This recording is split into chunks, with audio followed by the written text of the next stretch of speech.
അനന്ത IAS അക്കാഡമിയുടെ മറ്റൊരു PYQ analysis സെഷനിലേക്ക് സ്വാഗതം.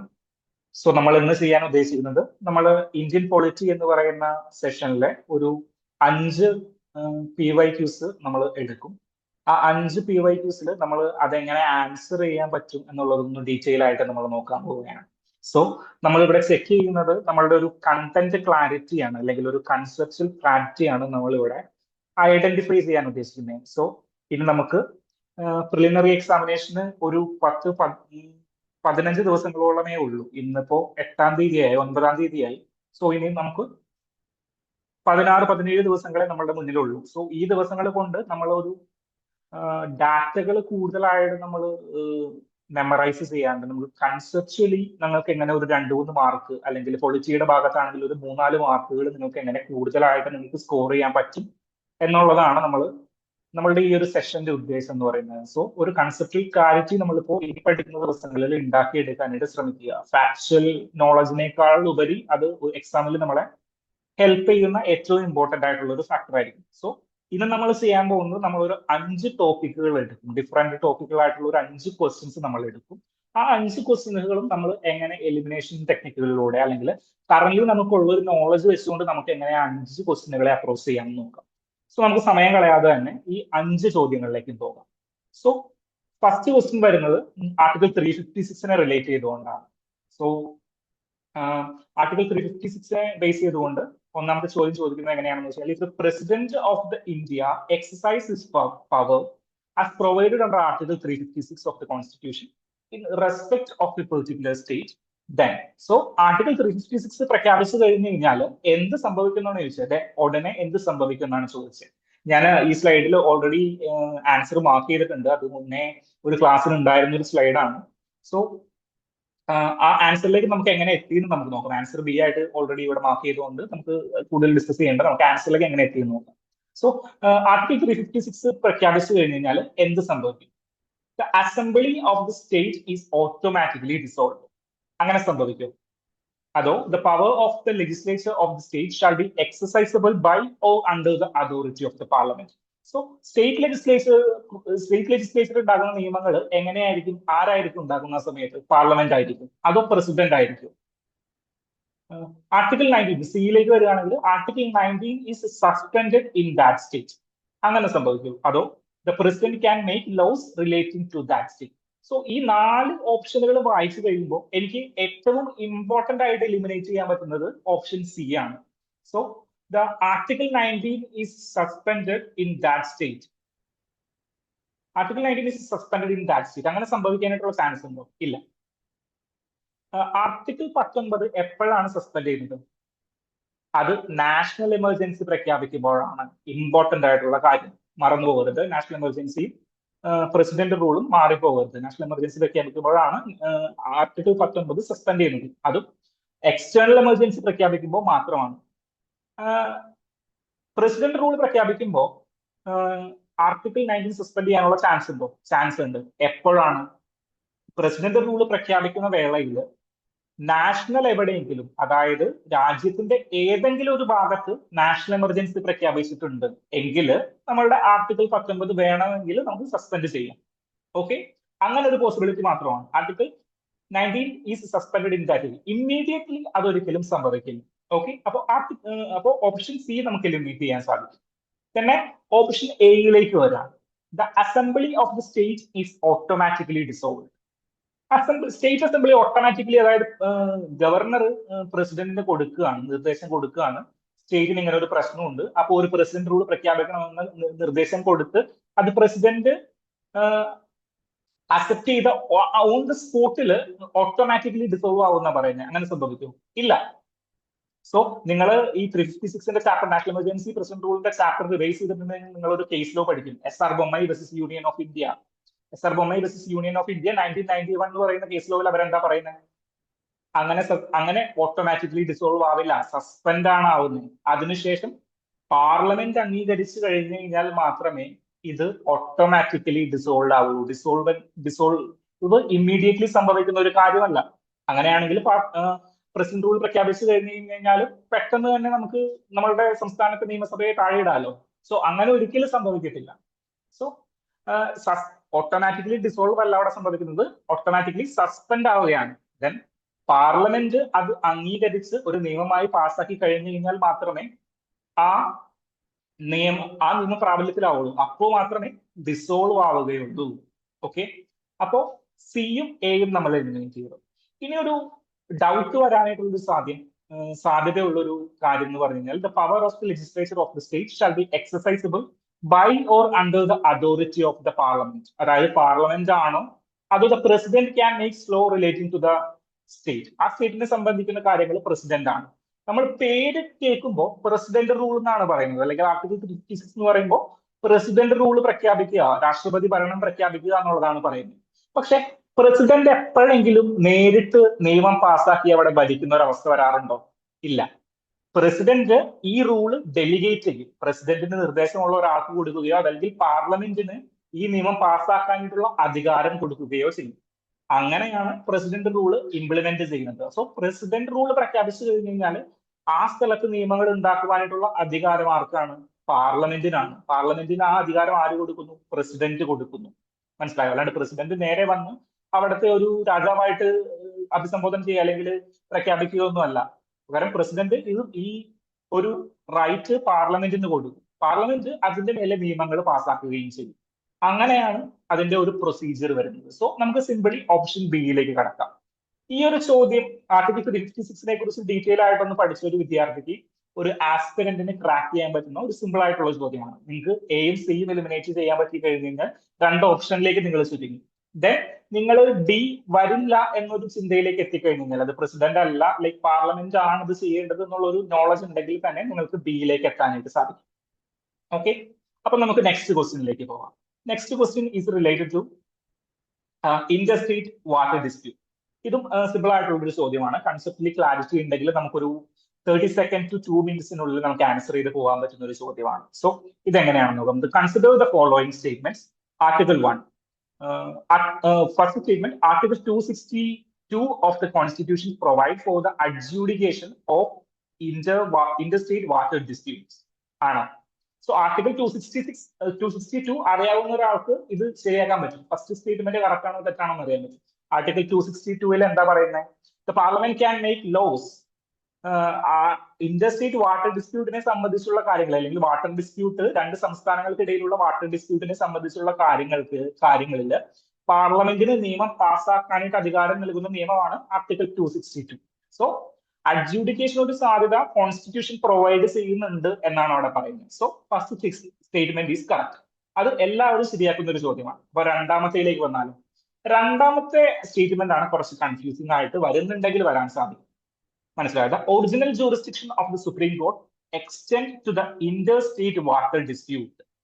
So original jurisdiction of the supreme court എന്താണ്? സുപ്രീം കോർട്ടിന്റെ ഒറിജിനൽ ജൂറിസ്ഡിക്ഷൻ ആർട്ടിക്കിൾ 131 എന്താ പറയുന്നത്? ഒറിജിനൽ ജൂറിസ്ഡിക്ഷനെ കുറിച്ചാണ്. അതായത് സ്റ്റേറ്റുകൾ തമ്മിലുള്ള പ്രശ്നങ്ങൾ വരുമ്പോൾ, അല്ലെങ്കിൽ സ്റ്റേറ്റും സെൻട്രൽ ഗവൺമെന്റും തമ്മിലുള്ള പ്രശ്നങ്ങൾ വരുമ്പോൾ എന്ത് സംഭവിക്കും?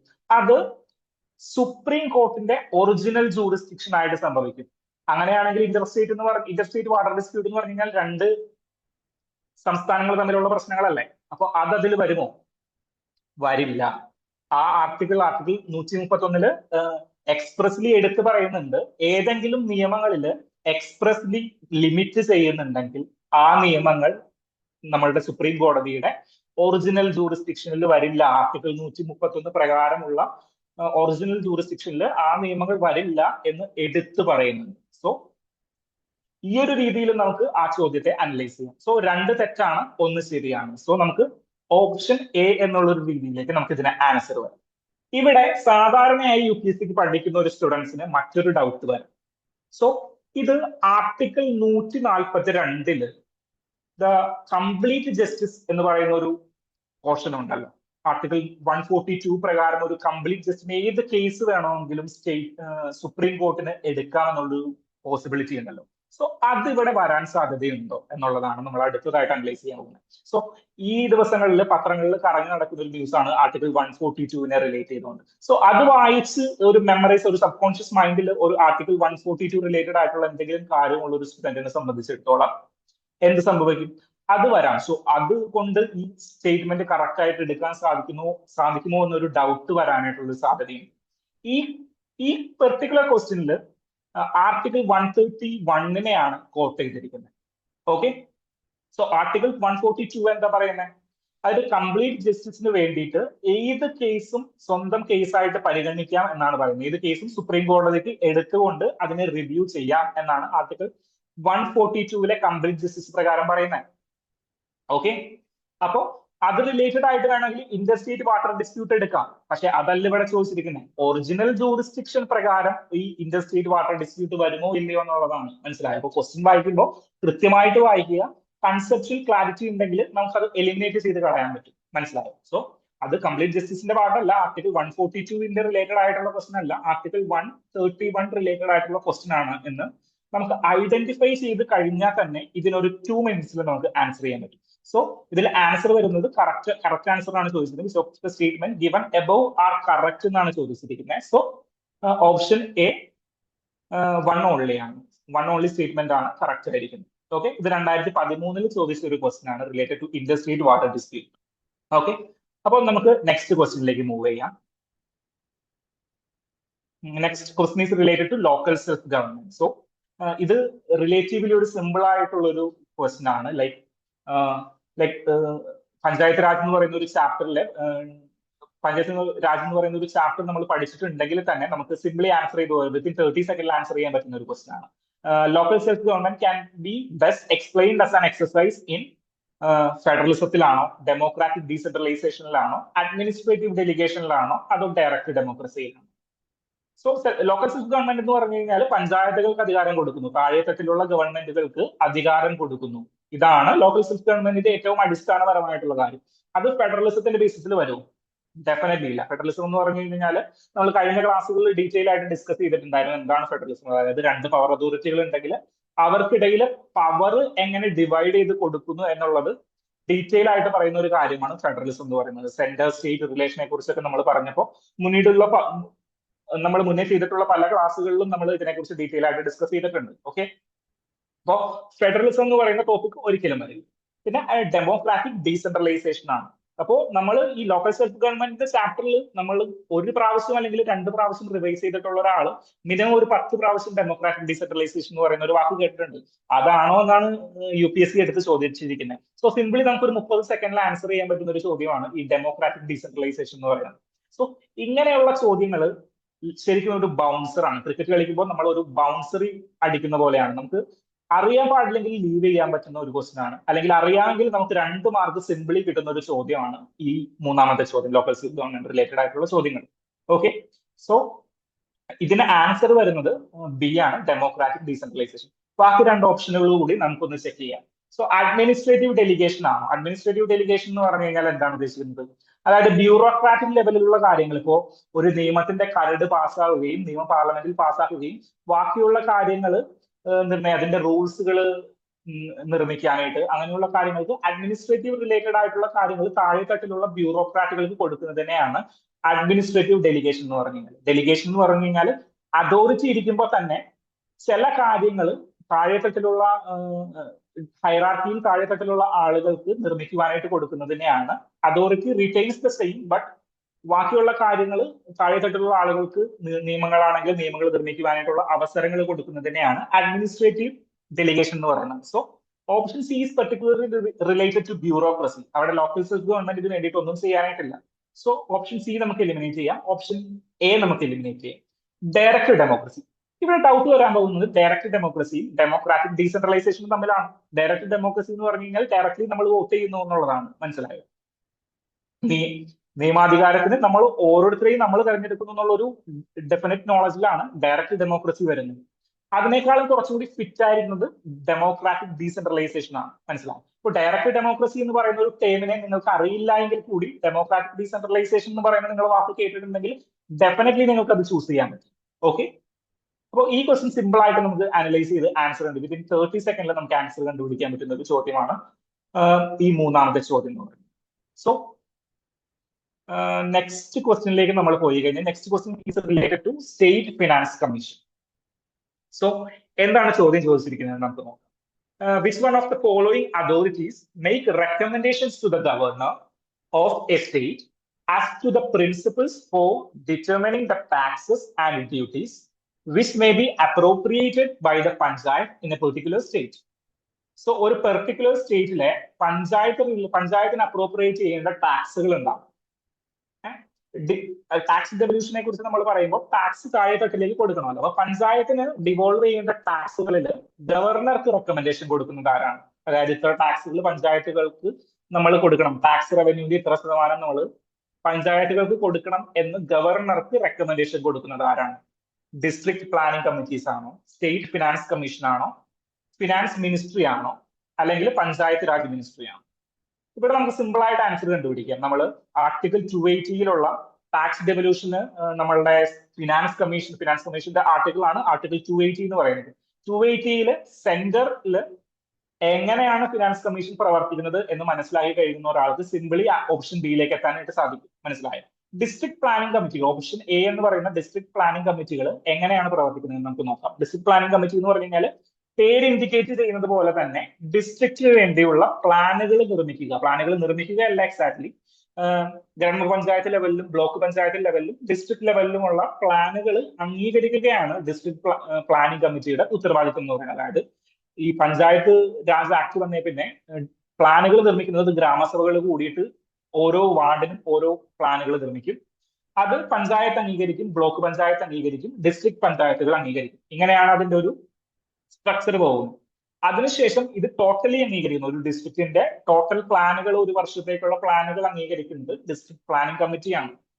അതിന് ഡിസ്ട്രിക്ട് കളക്ടർ അംഗമായിട്ടുള്ള ഒരു സമിതിയാണ് ഈ ഡിസ്ട്രിക്ട് പ്ലാനിംഗ് കമ്മിറ്റി എന്ന് പറയുന്നത്. സോ ഡിസ്ട്രിക്ട് പ്ലാനിംഗ് കമ്മിറ്റിയുടെ പരിധിയിൽ ഈ ടാക്സ് ഡെവല്യൂഷൻ ഒരിക്കലും വരില്ല. അപ്പൊ അത് നമുക്ക് എലിമിനേറ്റ് ചെയ്ത് കളയാം.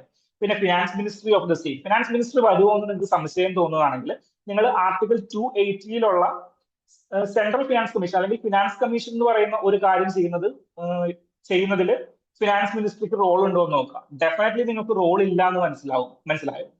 ഇപ്പോ നിർമ്മലാ സീതാരാമൻ അടങ്ങുന്ന ഫിനാൻസ് മിനിസ്റ്ററുടെ റോൾ എന്ന് പറഞ്ഞു കഴിഞ്ഞാൽ ഫിനാൻസുകൾ കൈകാര്യം ചെയ്യുക എന്നുള്ളതാണ്. ബഡ്ജറ്റുകൾ പ്രിപ്പയർ ചെയ്യുക, ബഡ്ജറ്റിനനുസരിച്ച് ഫിനാൻസുകൾ അലോട്ട് ചെയ്ത് കൊടുക്കുക, കൈകാര്യം ചെയ്യുക, ഒരു വർഷത്തെ കാര്യങ്ങൾ കൈകാര്യം ചെയ്യുക എന്നുള്ളതാണ്. അത് ആര് പറഞ്ഞതനുസരിച്ച്, ഫിനാൻസ് കമ്മീഷൻ പറഞ്ഞതനുസരിച്ചുള്ള ഡെവല്യൂഷൻ മെത്തേഡ് ഫോളോ ചെയ്തുകൊണ്ട് ബാക്കിയുള്ള കാര്യങ്ങൾ ഡിവോൾവ് ചെയ്ത് കൊടുക്കുക എന്നുള്ള ഒരു ഉത്തരവാദിത്തമാണ് ഫിനാൻസ് മിനിസ്ട്രിക്ക് വരുന്നത്. ഓക്കെ, പഞ്ചായത്ത് രാജ് മിനിസ്ട്രിക്ക് എങ്ങനെയാണ് ഈ കിട്ടുന്ന ഫണ്ടുകൾ പഞ്ചായത്തിന്റെ ഉന്നമനത്തിന് വേണ്ടിയിട്ട് കൃത്യമായിട്ട് വിനിയോഗിക്കുക എന്നുള്ളതാണ് പഞ്ചായത്ത് രാജ് മിനിസ്ട്രിയുടെ ഉത്തരവാദിത്വം. അല്ലാണ്ട് ഇത് എത്ര ഡിവോൾവ് ചെയ്ത് കൊടുക്കണമെന്ന് ഗവർണറിനോട് റെക്കമെൻഡ് ചെയ്യാനായിട്ടുള്ള അധികാരം സ്റ്റേറ്റ് ഫിനാൻസ് കമ്മീഷന് മാത്രമേ ഉള്ളൂ. അതുപോലെ തന്നെ സെന്ററിലാണെങ്കിൽ പ്രസിഡന്റിനോട് റെക്കമെൻഡ് ചെയ്യാനായിട്ടുള്ള അധികാരം ആർക്കാണ്? Finance commission. ആർട്ടിക്കിൾ 280 വരുന്ന സെൻട്രൽ ഫിനാൻസ് കമ്മീഷൻ അല്ലെങ്കിൽ simply finance commission, not central finance commission, finance കമ്മീഷനാണ് ആ അധികാരം കൊടുത്തിരിക്കുന്നത്. സോ ഞാൻ ഈ ആർട്ടിക്കിൾ ഇടയ്ക്കിടയ്ക്ക് റിപ്പീറ്റ് ചെയ്യുന്നത് എന്താണെന്ന് വെച്ച് കഴിഞ്ഞാൽ നമ്മൾ ഫിനാൻസ് കമ്മീഷൻ എന്ന് കേൾക്കുമ്പോഴേക്കും നമ്മളുടെ മനസ്സിലേക്ക് ഈ ആർട്ടിക്കിൾ കൃത്യമായിട്ട് വരണം. അവരെന്താണ് ചെയ്യുന്നത്, എങ്ങനെയാണ് ഡെവല്യൂഷൻ ചെയ്യുന്നത്, അതിൽ എത്ര പെർസെന്റേജിലാണ് ഡെവല്യൂഷൻ ചെയ്യുന്നത്, ഇൻകം ഡെവല്യൂഷൻ ചെയ്യുന്നുണ്ട്, പല ക്രൈറ്റീരിയകൾ അനുസരിച്ചാണ് ആ ഡെവല്യൂഷനുകൾ നമ്മൾ പോയിക്കൊണ്ടിരിക്കുന്നത്. ലൈക്ക് ഇൻകം ക്രൈറ്റീരിയ അല്ലെങ്കിൽ പോപ്പുലേഷൻ കൺട്രോൾ ചെയ്യുന്നതിനുള്ള ക്രൈറ്റീരിയകൾ, അങ്ങനെ പല പല ക്രൈറ്റീരിയകൾക്ക് അനുസരിച്ചാണ് അത് ഡിവൈഡ് ചെയ്ത് കൊടുക്കുന്നത്. സോ ഈ ഒരു ഡെവല്യൂഷൻ ഇപ്പൊ കറക്റ്റ് ആണോ എന്ന് പറഞ്ഞ് ഒരു ചോദ്യമുണ്ട്. ഇപ്പൊ അരവിന്ദ് പനഗരിയയുടെ പുതിയ ഫിനാൻസ് കമ്മീഷൻ രൂപവൽക്കരിച്ചിട്ടുണ്ട്. സോ നെക്സ്റ്റ് അവരൊരു റിപ്പോർട്ട് സമർപ്പിച്ച് കഴിയുമ്പോൾ എങ്ങനെയായിരിക്കും ടാക്സ് ഡെവല്യൂഷൻ സംഭവിക്കുക എന്നുള്ളതെല്ലാം ഈ ദിവസങ്ങളിൽ അല്ലെങ്കിൽ കഴിഞ്ഞ 1-2 മാസങ്ങളായിട്ട് പത്രങ്ങളിലൂടെ കറങ്ങി നടക്കുന്ന വാർത്തയാണ്. സോ അതിനെക്കുറിച്ച് ഒരു ചോദ്യം ചോദിക്കാനായിട്ട് UPSCക്ക് ഏറ്റവും സാധിക്കുന്ന ഒരു ഏരിയ കൂടിയാണ്. സോ ഇങ്ങനെ ഒരു കാര്യം കേൾക്കുമ്പോൾ നമ്മുടെ ഉള്ളിലേക്ക് നമ്മളെ സ്റ്റാറ്റിക് ആയിട്ട് നമ്മൾ പഠിച്ചു വെച്ചിട്ടുള്ള കാര്യങ്ങളെല്ലാം നമ്മളുടെ മനസ്സിലേക്ക് വരണം. ഓക്കെ, ഈ ഒരു ചോദ്യവും സിമ്പിൾ ആയിട്ട് നമുക്കൊരു 30 to 1 minute 2 minute ടൈമിനുള്ളിൽ നമുക്ക് ആൻസർ കണ്ടുപിടിക്കാൻ പറ്റുന്ന ചോദ്യങ്ങളാണ്. ഓക്കെ, അപ്പൊ നമുക്ക് നെക്സ്റ്റ് ക്വസ്റ്റ്യനിലേക്ക് പോകാം. സോ നെക്സ്റ്റ് ക്വസ്റ്റ്യൻ ജുഡീഷ്യറി ഇൻഡിപെൻഡൻസിനെ കുറിച്ചാണ്. ഈ ചോദ്യം കുറച്ച് വ്യത്യസ്തമായിട്ടുള്ള ഒരു ചോദ്യമാണ്. എങ്ങനെയാണെന്ന് വെച്ചാൽ ഇത് ബേസിക് നോളജ്, അതായത് ബേസിക് കണ്ടന്റുകൾ, നമ്മളിപ്പോ ഒരു പ്രിപ്പറേഷൻ തുടങ്ങുന്ന കാലഘട്ടത്തിലുള്ള ഒരു നോളജ് കൃത്യമായിട്ട് റിവൈസ് ചെയ്തിട്ടുള്ള ഒരാൾക്ക് ഇതിന് ആൻസർ കണ്ടുപിടിക്കാൻ പറ്റത്തുള്ളൂ. അപ്പോൾ അതൊന്ന് നോക്കാം നമുക്ക്. In India separation of the judiciary from the executive is enjoined by. So separation of judiciary from the executive ഏത് സെക്ഷനിലാണ് പറഞ്ഞിരിക്കുന്നത് എന്നുള്ളതാണ്. ദ പ്രിയാമ്പിൾ ഓഫ് ദി കോൺസ്റ്റിറ്റ്യൂഷന്റെ പ്രിയാമ്പിളിലാണോ, അല്ലെങ്കിൽ directive principles of the state പോളിസീസിലാണോ, അല്ലെങ്കിൽ 7th ഷെഡ്യൂളിലാണോ, അല്ലെങ്കിൽ കൺവെൻഷണൽ പ്രാക്ടീസിലാണോ? കൺവെൻഷണൽ പ്രാക്ടീസ് എന്ന് പറഞ്ഞു കഴിഞ്ഞാൽ കോൺസ്റ്റിറ്റ്യൂഷനിൽ എവിടെയെങ്കിലും മെൻഷൻ ചെയ്തിട്ടില്ല എങ്കിൽ നമ്മൾ കൺവെൻഷൻ പ്രാക്ടീസിൽ ചിലപ്പോ നമ്മൾ ഒരു കൺവെൻഷൻ ആയിട്ട് ചെയ്തു പോകുന്ന കാര്യങ്ങളായിരിക്കും. മനസ്സിലായോ? അപ്പോൾ ഈ ലാസ്റ്റ് ഡി എന്നൊരു ഓപ്ഷൻ കൊടുത്തിരിക്കുന്നതിനുള്ള മറ്റൊരു ഇൻഡിക്കേറ്റീവ് എന്താണെന്ന് വെച്ച് കഴിഞ്ഞാൽ കോൺസ്റ്റിറ്റ്യൂഷനിൽ മെൻഷൻ ചെയ്തിട്ടുണ്ടോ. ഇവിടെ നമുക്ക് 2 ഓപ്ഷനുകൾ പെട്ടെന്ന് എലിമിനേറ്റ് ചെയ്യാൻ പറ്റും. അതായത് സിവിൽ സർവീസിന് കൃത്യമായിട്ട് പഠിച്ചു പോകുന്ന ഒരാളാണെങ്കിൽ 2 ഓപ്ഷനുകൾ എലിമിനേറ്റ് ചെയ്യാൻ പറ്റും. ഒന്ന് പ്രിയാമ്പിൾ ഓഫ് ദ കോൺസ്റ്റിറ്റ്യൂഷൻ. പ്രിയാമ്പിളിൽ എവിടെയെങ്കിലും ഈ ജസ്റ്റ് ജുഡീഷ്യറിയും എക്സിക്യൂട്ടീവും തമ്മിലുള്ള ഒരു ഡിഫറൻസ് എവിടെയെങ്കിലും മേക്ക് ചെയ്യുന്നുണ്ടോ? ഇല്ല. ജസ്റ്റിസിനെ കുറിച്ച് പറയുന്നുണ്ട്, ജുഡീഷ്യറിയെ കുറിച്ച് ജസ്റ്റിസ് എങ്ങനെയായിരിക്കണം, ഈക്വലി നമ്മൾ കൊടുക്കണം, വി ദ പീപ്പിൾ എന്നൊക്കെ പറഞ്ഞിട്ട് നമ്മൾ തുടങ്ങുന്ന ഭാഗങ്ങളിൽ ഇങ്ങോട്ട് താഴേക്ക് വന്നു കഴിഞ്ഞാൽ ജസ്റ്റിസിനെ കുറിച്ച് നമ്മൾ പറയുന്നുണ്ട്. പക്ഷെ ഒരു സെപ്പറേഷൻ, ജുഡീഷ്യറിയും എക്സിക്യൂട്ടീവും തമ്മിലുള്ള ഒരു സെപ്പറേഷനെ കുറിച്ച് നമ്മൾ എവിടെയെങ്കിലും പറഞ്ഞിട്ടുണ്ടോ? പ്രിയാമ്പിളിൽ നമ്മൾ പറഞ്ഞിട്ടില്ല. ദെൻ നമുക്ക് പെട്ടെന്ന് എലിമിനേറ്റ് ചെയ്യാൻ പറ്റുന്ന മറ്റൊരു ഓപ്ഷനാണ് ദ 7th ഷെഡ്യൂൾ. 7th ഷെഡ്യൂളിനെ കുറിച്ച് എന്തിനെ കുറിച്ചാണ് പറയുന്നത്? 7th schedule union list, state list and concurrent list. ഈ 3 കാര്യങ്ങളുമാണ് 7th ഷെഡ്യൂളിൽ പറയുന്നത്. ഈ 3 കാര്യങ്ങളിലും ജുഡീഷ്യറിയെ കുറിച്ചും എക്സിക്യൂട്ടീവിനെയും സെപ്പറേറ്റ് ചെയ്യുന്നുണ്ടെങ്കിലും പറയുന്നുണ്ടോ? ഡെഫിനറ്റ്ലി ഇല്ല. ഓക്കെ. പിന്നെ വരുന്നത് directive principles of state policy ആണോ, ദ കൺവെൻഷണൽ പ്രാക്ടീസ് ആണ്? അതായത് നമ്മളൊന്ന് ഈ ഒരു എക്സാമിന്റെ പ്രഷറിൽ നിൽക്കുന്ന സമയത്ത് നമുക്ക് പെട്ടെന്ന് തോന്നും ഇത് ഒരിക്കലും പറഞ്ഞിട്ടില്ലല്ലോ, അതായത് എവിടെയെങ്കിലും മെൻഷൻ ചെയ്തതായിട്ട് എനിക്ക് ഓർമ്മയില്ലല്ലോ എന്ന് തോന്നും. പക്ഷേ നമ്മൾ DPSPs നോക്കി കഴിഞ്ഞു കഴിഞ്ഞാൽ ആർട്ടിക്കിൾ 50 കൃത്യമായിട്ട് പറയുന്നുണ്ട്. എന്താ പറയുന്നത്? സെപ്പറേഷൻ നമുക്ക് വേണം, അല്ലെങ്കിൽ സെപ്പറേഷൻ വേണ്ടി ഇമ്പാർഷ്യൽ ആയിട്ടുള്ള ഒരു ജുഡീഷ്യറിക്ക് വേണ്ടിയിട്ട് separation of judiciary from the executive കൊടുക്കണമെന്ന് ആർട്ടിക്കിൾ 50 കൃത്യമായിട്ട് എടുത്തു പറയുന്നുണ്ട്. അപ്പോൾ നമ്മൾ ഈ DPSP ഒക്കെ ആദ്യ ഭാഗങ്ങളിൽ നമ്മൾ പഠിച്ചു പോകുന്നതാണ്. പ്രിപ്പറേഷൻ തുടങ്ങുന്ന ഒരു ടൈമിൽ നമ്മൾ പഠിച്ചു പോകുന്ന സാധനം വീണ്ടും റിവൈസ് ചെയ്തിട്ടില്ലെങ്കിൽ നമുക്ക് പെട്ടെന്ന് തോന്നും ഡി അല്ല, ഡി എന്ന് പറഞ്ഞിട്ട് ഡി ഓപ്ഷനിലേക്ക് നമ്മൾ പോകാനായിട്ടുള്ള ഒരു സാധ്യതയുണ്ട്. സോ ഇവിടെ നമ്മളുടെ ബേസിക് കണ്ടന്റിന്റെ ക്ലാരിറ്റി ആണ് ഇവർ ചെക്ക് ചെയ്തിരിക്കുന്നത്. സോ എയും സിയും നമ്മൾ പെട്ടെന്ന് എലിമിനേറ്റ് ചെയ്യും. ഏതൊരു സ്റ്റുഡന്റ് എല്ലാവരും എലിമിനേറ്റ് ചെയ്യും. ഒരു 99% ഓഫ് ആളുകളും എയും സിയും എലിമിനേറ്റ് ചെയ്യുന്ന എക്സാം എഴുതുന്നത്. കാരണം എല്ലാവരും പഠിക്കുന്നതാണല്ലോ. പിന്നെ യുദ്ധം ബിയും ഡിയും തമ്മിലുമാണ്. ഇനി യുദ്ധം ബിയും ഡിയും തമ്മിലാണ്. ഡിയിലേക്ക് പോകാനായിട്ടുള്ള ചാൻസ് ഉണ്ട്. ഒരു മിക്ക സ്റ്റുഡൻസും ഡിയിലേക്ക് പോകാനായിട്ടുള്ള ചാൻസ് ഉണ്ട്. നമ്മൾ പെട്ടെന്ന് ചിന്തിച്ചു കഴിയുമ്പോൾ നമ്മൾ ഈ ഒരു ഓപ്ഷൻ ഇതിൽ പറഞ്ഞിട്ടില്ലല്ലോ എന്ന് നമ്മൾ തോന്നും. പക്ഷെ അങ്ങനെയല്ല, പറഞ്ഞിട്ടുണ്ട്. എവിടെയാണ്? ആർട്ടിക്കിൾ 50 കൃത്യമായിട്ട് പറയുന്നുണ്ട്. DPSPയുടെ അവസാനത്തെ ആർട്ടിക്കിളിലാണ്, ആർട്ടിക്കിൾ 50, 51 അവസാന ആർട്ടിക്കിളിലേക്ക് വരുമ്പോൾ കൃത്യമായിട്ട് പറയുന്നുണ്ട് സെപ്പറേഷൻ പാലിക്കണം. ആർട്ടിക്കിൾ 50 പറയുന്നു സെപ്പറേഷൻ പാലിക്കണം, ഇംപാർഷ്യാലിറ്റി മെയിൻറ്റെയിൻ ചെയ്യാനായിട്ട് സെപ്പറേഷൻ പാലിക്കണം. ഇതിപ്പോ DPSPയിലെ ഒരു 10-15 ആർട്ടിക്കിൾ ഇങ്ങനെ നിരന്നു വരുന്നുണ്ട്. ആർട്ടിക്കിൾ 39 തുടങ്ങി 51 വരെ നിരന്നു വരുമ്പോൾ പെട്ടെന്ന് നമ്മൾ ഓർക്കാത്തൊരു സബ്ജക്ട് കൂടിയാണ് ഈ സെപ്പറേഷൻ ഓഫ് ജുഡീഷ്യറി എന്ന് പറയുന്നത്. സോ നമ്മൾ ഒരു 48, 49 വരെ കൃത്യമായിട്ട് പഠിക്കും. പിന്നെ ഒരു ഉറക്കം തൂങ്ങി ഒരു 50, 51 പഠിച്ചു വരുമ്പോഴേക്കും നമ്മൾ ചിലപ്പോൾ വിട്ടുപോകും. സോ അങ്ങനെ വിടരുത്. ഈ ഒരു ടോപ്പിക് കൂടിയുണ്ട്. അപ്പൊ നമ്മളൊരു കാര്യം ഇപ്പൊ DPSP എന്ന് പറയുന്ന ഒരു ചാപ്റ്റർ നമ്മൾ പഠിക്കുകയാണെങ്കിൽ അത് കൃത്യമായിട്ട് അതിന്റെ കൺസെപ്റ്റ് ക്ലാരിറ്റിയിൽ നമ്മൾ പഠിച്ചു കഴിഞ്ഞാൽ നമുക്ക് ഇതുപോലുള്ള ബൗൺസർ ക്വസ്റ്റ്യനുകൾ കിട്ടാം. അപ്പോൾ ബൗൺസർ ക്വസ്റ്റ്യനുകൾ കിട്ടിക്കഴിഞ്ഞു കഴിഞ്ഞാൽ നമുക്ക് ഒരു 30 to 1 മിനിറ്റിൽ സിംപിളി 2 മാർക്ക് നമ്മളുടെ പെട്ടിയിൽ വീഴുകയാണ്.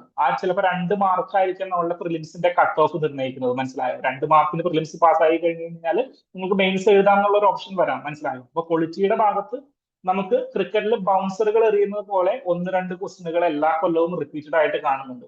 ആ ക്വസ്റ്റ്യനുകൾ ക്രാക്ക് ചെയ്യണമെങ്കിൽ ഡെഫിനറ്റ്ലി നിങ്ങളുടെ കൺസെപ്റ്റുകളിൽ ക്ലാരിറ്റി ഉണ്ടായിരിക്കണം. ഓക്കെ. അപ്പൊ ഈ കൺസെപ്റ്റൽ ക്ലാരിറ്റി ഇനിയിപ്പോ ഒരു 15 ദിവസമുള്ളൂ. ഈ ഒരു കൺസെപ്റ്റൽ ക്ലാരിറ്റി നിങ്ങൾ മേക്ക് ചെയ്യാനായിട്ട് ശ്രമിക്കുക. ഈ ദിവസങ്ങളിൽ നമ്മൾ ഒരുപാട് ഫാക്ടുകൾ അകത്തേക്ക് എടുക്കുന്നതിന് പകരം, അല്ലെങ്കിൽ ഒരുപാട് ഫാക്ടുകൾ മെമ്മറൈസ് ചെയ്തതിന് പകരം നമ്മൾ പഠിച്ച കാര്യങ്ങളിൽ കുറച്ചുകൂടി കൺസെപ്റ്റൽ ക്ലാരിറ്റി കൂട്ടുവാനായിട്ട് നമ്മൾ ശ്രമിച്ചു കഴിഞ്ഞു കഴിഞ്ഞാൽ നമുക്ക് നമ്മളിപ്പോ നമ്മളുടെ പ്രിലിംസ് ടെസ്റ്റ് സീരീസുകളിലൂടെ നമുക്ക് കിട്ടിയിരിക്കുന്ന ഒരു മാർക്ക് റേഞ്ചിൽ നിന്ന് മിനിമം ഒരു 8 to 10 അല്ലെങ്കിൽ 10 to 15 മാർക്സ് നമുക്ക് ഇൻക്രീസ് ചെയ്യിക്കാനായിട്ട് നമുക്ക് സാധിക്കും. ആ ഒരു 10 to 15 മാർക്സ് ഓരോ സബ്ജക്റ്റുകളിലും അങ്ങനെ 2 ചോദ്യങ്ങൾ വെച്ച് വന്നു കഴിഞ്ഞു കഴിഞ്ഞാൽ മിനിമം 12 മാർക്സ് നമുക്ക് ഇൻക്രീസ് ചെയ്യിക്കാനായിട്ട് സാധിക്കും. മനസ്സിലായോ? അപ്പൊ ആ ഒരു 12 മാർക്സ് നമ്മളുടെ ഒരു പ്രിലിംസ് കട്ട് ഓഫിന്റെ ഒരു നിർണ്ണയിക്കാനായിട്ടുള്ള ഒരു ഏറ്റവും അടിസ്ഥാനപരമായിട്ടുള്ള കാര്യങ്ങളിലേക്ക് നമ്മൾ മാറും.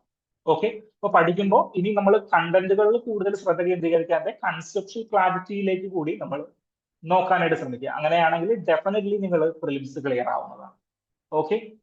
അപ്പോൾ ഇതോടുകൂടിയിട്ട് നമുക്ക് നമ്മുടെ ഇന്നത്തെ വീഡിയോ വൈൻഡപ്പ് ചെയ്യാം. So those who are online, thank you for listening me. Thank you. Thanks a lot.